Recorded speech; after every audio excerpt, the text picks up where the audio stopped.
भगवते वासुदेवाय. चतुर्थ स्कंद. अथ प्रथमाध्याय. स्वयंभुव मनूच्या कन्यांच्या वंशांचे वर्णन. मैत्रेय म्हणतात, विदुरा, स्वयंभुव मनूला महाराणी शतरूपेपासून प्रियव्रत आणि उत्तानपाद या 2 पुत्रांखेरीज 3 कन्यासुद्धा झाल्या. त्या आकुती, देवहूती आणि प्रसूती नावांनी विख्यात होत्या. आकुतीला जरी भाऊ होते तरी शतरूपेच्या अनुमतीने राजाने आकुतीचा विवाह पुत्रिका धर्मानुसार रुची प्रजापतींबरोबर लावून दिला. भगवंताचे अन्योन्य चिंतन करीत असल्याकारणाने प्रजापती रुची ब्रह्मतेजाने संपन्न होते. त्यांनी आकुतीपासून एक पुरुष आणि एक स्त्री अशी जोडी उत्पन्न केली. त्यापैकी जो पुरुष होता तो साक्षात यज्ञस्वरूपी भगवान विष्णू होते आणि जी स्त्री होती ती भगवंतापासून कधीही विभक्त न राहणारी लक्ष्मीचे अंशरूप दक्षिणा होती. स्वयंभुव मनूने आकुतीच्या त्या परम तेजस्वी पुत्राला आनंदाने आपल्या घरी आणले आणि दक्षिणेला रुची प्रजापतीने आपल्याजवळ ठेवले. जेव्हा दक्षिणा विवाहयोग्य झाली तेव्हा तिने यज्ञ भगवंतांनाच पतिरूपाने प्राप्त करण्याची इच्छा केली. तेव्हा भगवान यज्ञपुरुषांनी तिच्याशी विवाह केला. यामुळे भगवंतांनी प्रसन्न होऊन आनंदित झालेल्या दक्षिणेपासून 12 पुत्र उत्पन्न केले. त्यांची नावे अशी: तोष, प्रतोष, संतोष, भद्र, शांती, इडस्पती, इद्म, कवी, विभू, स्वह, सुदेव आणि रोचन. हेच स्वयंभुव मन्वंतरात तुषित नावाने देव झाले. त्या मन्वंतरात मरीची आदी सप्तर्षी होते. भगवान यज्ञेच इंद्र होता आणि महान प्रभावशाली प्रियव्रत आणि उत्तानपाद हे मनुपुत्र होते. ते मन्वंतर त्या दोघांचे पुत्र नातू पंतू यांच्या वंशाने भरून गेले. प्रिय विदुरा, मनूंनी आपली दुसरी कन्या देवहूती ती कर्दमांना दिली. त्यासंबंधी सर्व माहिती आपण माझ्याकडून ऐकलेलीच आहे. भगवान मनूंनी आपली तिसरी कन्या प्रसूती ब्रह्मदेवाचा पुत्र दक्ष प्रजापतीला दिली. त्याची विशाल वंशपरंपरा सर्व त्रैलोक्यात पसरली आहे. कर्दमांच्या ज्या 9 कन्या 9 ब्रह्मर्षींच्या पत्नी होत्या त्यांच्या वंशपरंपरेचे वर्णन आहे. मरीची ऋषींची पत्नी म्हणजेच कर्दमांची कन्या कला हिच्यापासून कश्यप आणि पूर्णिमा नावाची 2 अपत्ये झाली. त्यांच्या वंशाने हे जग भरलेले आहे.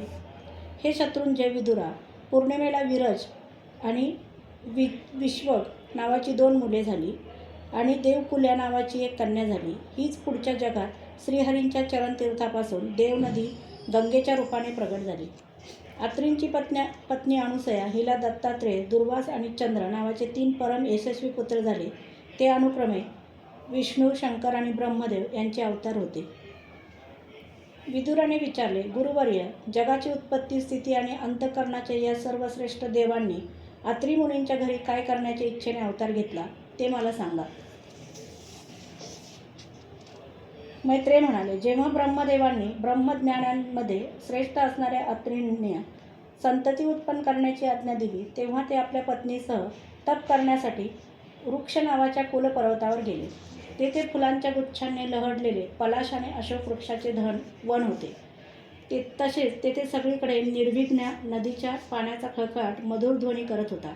त्या वनात ते मुनी प्राणायामाने चित्ताला वश करून 100 वर्षापर्यंत केवळ वायुभक्षण करून थंडी, उष्णता इत्यादी द्वंद्वाची पर्वा न करता एका पायावर उभे होते.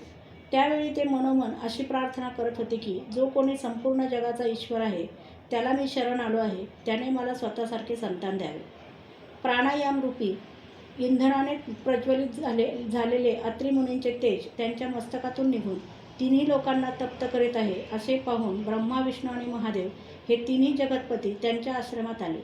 त्यावेळी अप्सरा, मुनी, गंधर्व, सिद्ध, विद्याधर आणि नाग त्यांचे सुयश गात होते. त्या तिघांचे एकाच वेळी आगमन झाल्याने अत्री मुनींचे अंतःकरण प्रकाशमय झाले. त्यांनी एका पायावर उभे असताना त्या देवदेवांचे दर्शन घेतले आणि नंतर जमिनीवर साष्टांग प्रणाम करून अर्घ्य, फुले इत्यादी पूजेची सामग्री हातात घेऊनच त्यांचे पूजन केले. ते तिघेही हंस, गरुड आणि नंदी या वाहनावर बसले होते. तसेच आपल्या हातातील कमंडलू, चक्र, त्रिशूल इत्यादी चिन्हांनी युक्त होते. त्यांच्या डोळ्यातून कृपेचा वर्षाव होत होता. त्यांच्या मुखावर मंद हास्य विलसत होते. त्यांच्या तेजाने दिपून जाऊन मुनींनी आपले डोळे झाकून घेतले. त्यांनी आपले चित्त त्यांच्यावर एकाग्र केले आणि हात जोडून अतिमधुर आणि सुंदर भावपूर्ण वचनांनी लोकांमध्ये सर्वश्रेष्ठ अशा ते तिन्ही देवांची स्तुती करण्यास सुरुवात केली. अत्रि मुनी म्हणाले, भगवान, प्रत्येक कल्पाच्या आरंभी जगाची उत्पत्ती, स्थिती आणि लय यासाठी जे मायेच्या सत्वादी 3 गुणांचे विभाग करून भिन्न भिन्न शरीरे धारण करतात, ते ब्रह्मा, विष्णू आणि महादेव आपणच आहात. मी आपणास प्रणाम करतो. मी ज्यांचे आवाहन केले होते ते आपल्यापैकी कोण आहेत? कारण मी तर संतान प्राप्तीच्या इच्छेने केवळ एका भगवान सुरेश्वरांचेच चिंतन केले होते. असे असता आपण तिघे येथे कसे आलात? आपल्यापर्यंत तर देहधारी लोकांच्या मनाचीही गती असत नाही. म्हणून मला याविषयी मोठेच आश्चर्य वाटत आहे. आपण कृपा करून मला याचे रहस्य सांगावे. मैत्रेय म्हणाले, विदुरा, अत्रि मुनींचे वचन ऐकून ते तिन्ही देव हसले आणि मधुर वाणीने त्यांना सांगू लागले. देव म्हणाले, ब्रह्मा, आपण सत्यसंकल्प आहात, म्हणून तुम्ही जसा संकल्प केला तसेच झाले पाहिजे. त्याच्या विपरीत कसे होऊ शकेल? तुम्ही ज्याचे ध्यान करीत होता तेच आम्ही आहोत. प्रिय महर्षी, तुमचे कल्याण असो. तुम्हाला आमचेच अंशस्वरूप 3 जगत विख्यात पुत्र उत्पन्न होतील आणि तुमच्या उत्तम यशाचा ते विस्तार करतील. त्या दंपतीला अशा प्रकारे अभिष्ट वर देऊन त्यांनी उत्तम प्रकारे पूजन केल्यावर ते पाहत असताना ते 3 सुरेश्वर आपापल्या लोकी गेले. ब्रह्मदेवाच्या अंशापासून चंद्र, विष्णूच्या अंशापासून योगवेत्ते दत्तात्रेय आणि महादेवाच्या अंशापासून दुर्वास ऋषी झाले. आता अंगिरा ऋषींच्या संतानाचे वर्णन आहे. अंगिराची पत्नी श्रद्धा हिने सिनीवाली, कुहू, राका आणि अनुमती या 4 कन्यांना जन्म दिला. यांच्याशिवाय साक्षात भगवान उतथ्य आणि ब्रह्मनिष्ठ बृहस्पती असे तिला 2 पुत्र झाले. ते स्वारोच्ची मन्वंतरात प्रख्यात झाले. पुलस्त यांना त्यांची पत्नी हविर्भीपासून महर्षी अगस्त्य आणि महातपस्वी विश्रवा असे 2 पुत्र झाले. यातील अगस्त्य पुढील जन्मात जठराग्नी झाले. विश्रवा मुनींनी इडविडेपासून यक्षराज कुबेर झाला आणि त्यांची दुसरी पत्नी केशिनीपासून रावण, कुंभकर्ण आणि विभीषण उत्पन्न झाले. महामते, महर्षी पुलहांची पत्नी साध्वी गतीपासून कर्मश्रेष्ठ, वरियान आणि सहिष्णू असे 3 पुत्र झाले. याचप्रमाणे कृतूची पत्नी क्रिया हिने ब्रह्मतेजाने तळपणाऱ्या 60,000 वालखिल्य ऋषींना जन्म दिला. शत्रुतापन विदुरा, वसिष्ठाची पत्नी ऊर्जा, अरुंधती हिच्यापासून चित्रकेतू इत्यादी 7 विशुद्ध चित्त ब्रह्मर्षींचा जन्म झाला. त्यांची नाव चित्रकेतू, सुरोची, विरजा, मित्र, उल्बन, वसुभृदान आणि द्युमान अशी होती. याशिवाय त्यांच्या दुसऱ्या पत्नीला शक्ती इत्यादी आणखी काही पुत्र होते. अथर्व मुनींची पत्नी चित्ती हिला दधीची नावाचा एक तपोनिष्ठ पुत्र झाला. त्याचे दुसरे नाव अश्वशिरा असेही होते. आता भृगूच्या वंशाचे वर्णन आहे. भाग्यवान भृगूंना ख्याती नावाच्या पत्नीपासून धाता आणि विधाता नावाचे पुत्र आणि श्री नावाची एक भगवतपरायण कन्या झाली. मेरू ऋषींनी आपल्या आयती आणि नियती नावाच्या कन्या धाता आणि विधाता यांना दिल्या. त्यांच्यापासून त्यांना मृकंड आणि प्राण नावाचे पुत्र झाले. त्यांच्यापैकी मृकंडापासून मार्कंडेय आणि प्राणापासून मुनिवर वेदसिरा यांचा जन्म झाला. भृगूंचा एक कवी नावाचा पुत्र होता. त्याचाच पुत्र भगवान शुक्राचार्य होय. विदुरा, या सर्व मुनीश्वरांनी संतती उत्पन्न करून सृष्टीचा विस्तार केला. अशा प्रकारे मी तुला हे कर्दमांच्या वंशातील संतानांचे वर्णन सांगितले.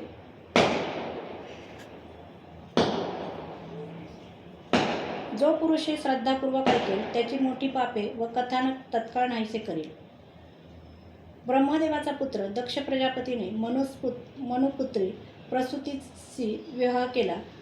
त्याने तिच्यापासून सुंदर डोळ्यांच्या 16 कन्या उत्पन्न केल्या. दक्षाने त्यापैकी 13 धर्माला, 1 अग्नीला, एक चित्त असणाऱ्या पितृगणांना आणि 1 संसाराचा संहार करणाऱ्या तसेच जन्ममृत्यूपासून सोडविणाऱ्या भगवान शंकरांना दिली. श्रद्धा, मैत्री, दया, शांती, तुष्टी, पुष्टी, क्रिया, उन्नती, बुद्धी, मेधा, तितिक्षा, ह्री आणि मूर्ती या धर्माच्या पत्नी होत. त्यापैकी श्रद्धेने शुभ, मैत्रीने प्रसाद, दयेने अभय, शांतीने सुख, तुष्टीने आनंद आणि पुष्टीने अहंकार यांना जन्म दिला. क्रियेने योग, उन्नतीने गर्व, बुद्धीने अर्थ, मेधेने स्मृती, तितिक्षेने क्षेम आणि ह्रीने प्रक्षय नावाच्या पुत्राला जन्म दिला. सर्व गुणांची खाण असणाऱ्या मूर्तीदेवीने नरनारायण ऋषींना जन्म दिला. यांचा जन्म झाल्याबरोबर हे संपूर्ण विश्व अत्यंत आनंदित होऊन प्रसन्न झाले. त्यावेळी लोकांची मने, दिशा, वायू, नदी आणि पर्वत प्रसन्न झाले. आकाशात मंगलवाद्ये वाजू लागली, देवता फुलांचा वर्षाव करू लागल्या, मुनी प्रसन्न होऊन स्तुती करू लागले, गंधर्व आणि किन्नर गाऊ लागले, अप्सरा नाचू लागल्या. अशा प्रकारे त्यावेळी मोठाच आनंदोत्सव झाला आणि ब्रह्मादिक सर्व देव स्तोत्रांनी त्यांची स्तुती करू लागले. देव म्हणाले, ज्याप्रमाणे आकाशात निरनिराळ्या रूपांची कल्पना केली जाते, त्याप्रमाणे ज्यांनी आपल्या मायेने आपल्या स्वरूपामध्ये या विश्वाची रचना केली आणि आपल्या या स्वरूपाला प्रकाशित करण्यासाठी यावेळी या धर्माच्या घरी ऋषीरूपाने स्वतःला प्रगट केले, त्या परमपुरुषाला आमचा नमस्कार असो. ज्यांच्या तत्वाने शास्त्राच्या आधारावर केवळ अनुमान केले जाते, त्याच भगवंतांनी विश्वाच्या व्यवहारात कोणत्याही प्रकारची गडबड होऊ नये यासाठी आम्हा देवतांना सत्वगुणांपासून उत्पन्न केले आहे. आता त्यांनी सौंदर्याचे निवासस्थान असलेल्या निर्मळ कमळाला सुद्धा खाली पाहावयास लावणाऱ्या आपल्या कारुण्यमय दृष्टीने आमच्याकडे पाहावे. विदुरा, प्रभूंचे दर्शन झालेल्या देवतांनी अशा प्रकारे स्तुती केलेले भगवान नरनारायण दोघेही गंधमादन पर्वतावर गेले. भगवान श्रीहरींचे अंशभूत असे हे ते नरनारायण पृथ्वीचा भार उतरवण्यासाठी यदुकुल भूषण श्रीकृष्ण आणि त्यांच्यासारख्या श्यामवर्ण कुरुकुल तिलक अर्जुन या रूपांनी येथे अवतीर्ण झाले आहेत. अग्नीची पत्नी स्वाहाने अग्नीचेच अभिमानी असणारे पावक, पवमान आणि सूची हे 3 पुत्र उत्पन्न केले. हे तिघेही हवन केलेल्या पदार्थांचे भक्षण करणारे आहेत. या तिघांपासून आणखी 45 प्रकारचे अग्नी उत्पन्न झाले. हेच आपले पिता आणि एक पितामह यांच्यासह 49 अग्नी म्हणविले जातात. वेदज्ञ ब्राह्मण वैदिक यज्ञकर्मामध्ये ज्या 49 अग्नींच्या नावाची अग्नियष्टी करतात, ते हेच होत. अग्निश्वात, बहिर्षत, सोमक आणि आज्यक हे पितर होत. त्यांमध्ये साग्निक आणि निरग्निक आहेत. या सर्व पितरांची पत्नी दक्षकुमारी स्वधा आहे.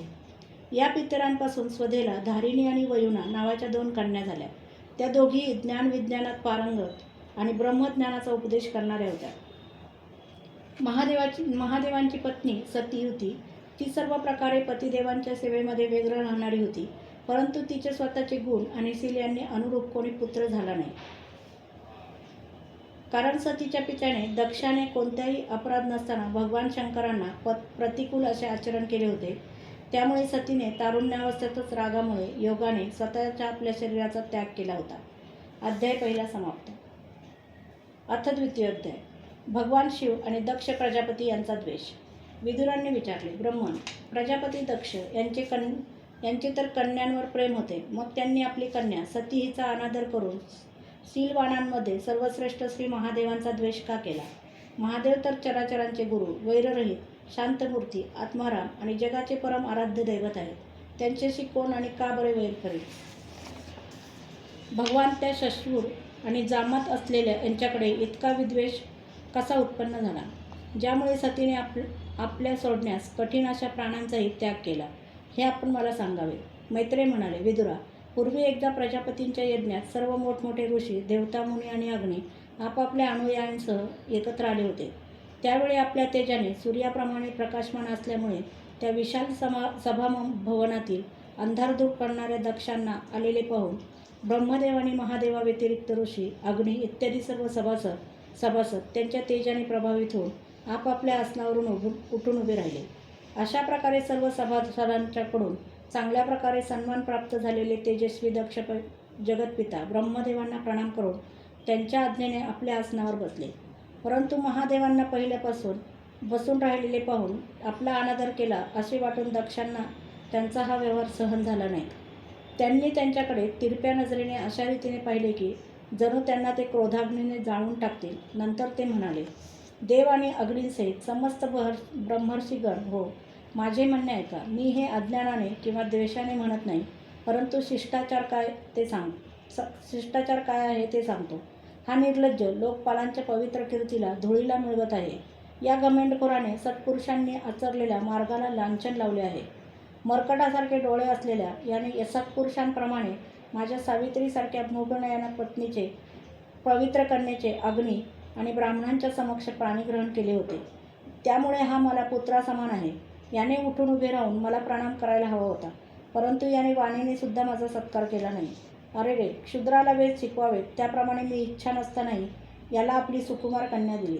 हा तर सत्कर्मे न करणारा, नेहमी अपवित्र राहणारा घमेंडखोर आणि धर्माची मर्यादा ओलांडणारा आहे. हा भयंकर स्मशानात भूतप्रेतांना बरोबर घेऊन वेड्यासारखा डोक्यावरील केस अस्ताव्यस्त टाकून कधी हसत कधी रडत नागडा उघडा भटकत असतो. याने सर्व शरीरावर चितेवर अपवित्र भस्म लावलेले असतात. गळ्यामध्ये माणसांच्या मुंडक्यांचा माळा आणि शरीरावर हाडांचे दागिने घातलेले असतात. हा तर केवळ नावाचाच शिव आहे. प्रत्यक्षात अशिव अमंगल रूप स्वतः वेडा असून वेड्यांनाच प्रिय वाटणारा आहे. भूत प्रेत पिशाच्च आधी केवळ तमोगमी जीवांचा हा नेता आहे. अहो, मी केवळ ब्रह्मदेवांच्या सांगण्यावरून अशा भूतांचा सरदार आचारहीन आणि दुष्ट स्वभाव असणाऱ्याला माझी सुंदर कन्या दिली. मैत्रेय म्हणाले, विदुरा, दक्षांनी या प्रकारे महादेवांची फार निंदा केली. तथापि त्यांनी कोणताच प्रतिकार केला नाही. यामुळे दक्षांच्या क्रोधाचा पारा आणखी चढला आणि पाणी हातात घेऊन ते त्यांना शाप देण्यास तयार झाले. दक्ष म्हणाले, हा महादेव देवांमध्ये अत्यंत अधम आहे आणि याला इंद्र, उपेंद्र इत्यादी देवतांच्या बरोबरीने यज्ञातील भाग न मिळो. हे विदुरा, मुख्य सभासदांनी त्यांना असे करण्यास मनाई केली तरी महादेवांना शाप देऊन ते रागारागाने सभेच्या बाहेर पडून आपल्या घरी निघून गेले.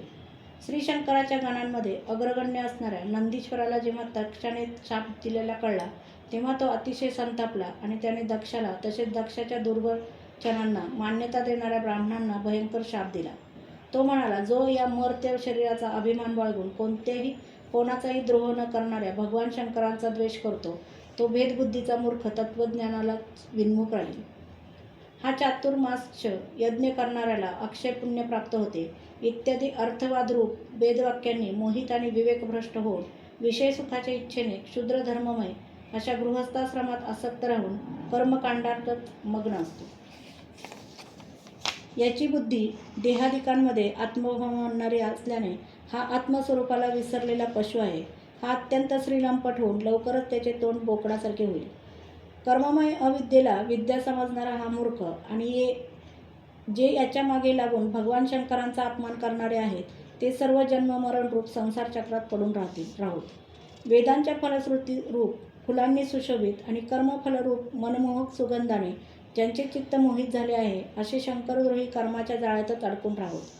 हे ब्राह्मण लोक भक्ष अभक्षांचा विचार सोडून केवळ पोट भरण्यासाठीच विद्या, तप आणि व्रतादिकांचा आश्रय घेऊन तसेच धन, शरीर आणि इंद्रियांच्या सुखाला सुख मानून त्यांचे गुलाम होऊन जगात भीक मागत भटकत राहोत. नंदीने अशा प्रकारे ब्राह्मण कुलाला दिलेला शाप ऐकून भृगूंनी त्याला दुस्तर प्रतिशापरूप ब्रह्मदंड दिला. जे लोक शैवपंथी आहेत आणि जे त्यांचे अनुयायी आहेत ते सतशास्त्राच्या विरुद्ध आचरण करणारे आणि पाखंडी होऊ. पवित्र आचाररहित मंदबुद्धी, जटा, राख आणि हाडे धारण करणारे तसेच मद्याला पवित्र मानणारे शैव संप्रदायाचे अनुयायी होत. तुम्ही धर्ममर्यादेचे संस्थापक आणि वर्णाश्रमाचे रक्षक असणाऱ्या वेद आणि ब्राह्मणांची निंदा करीत आहात. यावरून तुम्ही पाखंड मताचा आश्रय घेतला आहे हे सिद्ध होते. हा वेदमार्गच लोकांसाठी कल्याणकारक आणि सनातन मार्ग आहे. याच मार्गावरून पूर्वज चालत आले आहेत आणि याचे मूळ साक्षात श्री विष्णू आहे. तुम्ही सत्पुरुषांच्या परमपवित्र आणि सनातन मार्गस्वरूप वेदाची निंदा करीत आहात. म्हणून जिथे भूतांचे स्वामी तुमचे इष्टदेव आहेत त्या पाखंड मार्गाने जा. मैत्रेय म्हणाले, भृगु ऋषींनी असा शाप दिल्यामुळे भगवान शंकर काहीसे खिन्न झाले आणि आपल्या अनुयायांसहित तेथून निघून गेले. तेथे प्रजापती लोक जो यज्ञ करीत होते त्यात पुरुषोत्तम श्रीहरीच उपास्य देव होते आणि तो यज्ञ 1000 वर्षांनी पूर्ण होणार होता. तो पूर्ण करून त्या प्रजापतींनी श्री गंगा यमुनेच्या संगमात यज्ञपूर्तीनंतर करावयाचे अवभृत स्नान केले आणि मग प्रसन्न मनाने ते आपापल्या ठिकाणी निघून गेले. अध्याय 2 समाप्त.